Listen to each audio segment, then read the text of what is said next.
अस्सलाम वालेकुम वरहमतुल्लाहि वबरकातुहू। कुर्बानी के जानवर पर अगर अल्लाह का नाम आ जाए तो उसकी कीमत लाख 2 लाख रुपए हो जाती है।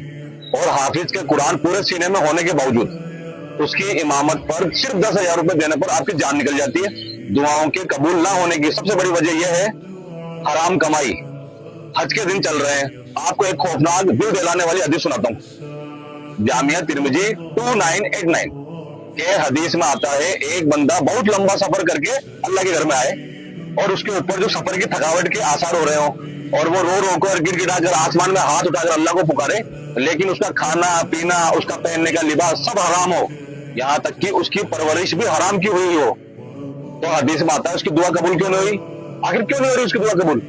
यानी कि मिसाल के तौर पर आज के दौर में अगर कोई बंदा इंडिया या पाकिस्तान से साइकिल पर या पैदल निकलता हो और वो फिर कई दिन महीनों का सफर करके अल्लाह के घर पहुंचता हो, बिल्कुल थका हुआ पहुंचता हो, और वो काबे की चादर पकड़कर अपने हाथ फैलाकर आसमान की तरफ देखते हुए अल्लाह को पुकारता हो, या रब्बी कहता हो, फिर भी उसकी दुआ कबूल नहीं होती हो, क्योंकि उसका सोर्स ऑफ अर्निंग हराम है।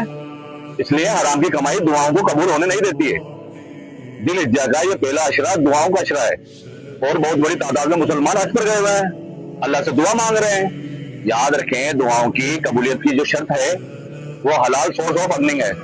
इस बात का ख्याल रखें, जहां आप अल्लाह से दुआ मांग रहे हैं वहां ये भी जहन में रखें कि कहीं मैं हराम तो नहीं खा रहा, कहीं मेरे मुंह में जो लुकमा जा रहा है वो हराम का तो नहीं है, मेरे बच्चों के मुंह में जो लुकमा जा रहा है वो हराम का तो नहीं है। जज़ाकल्लाह खैर।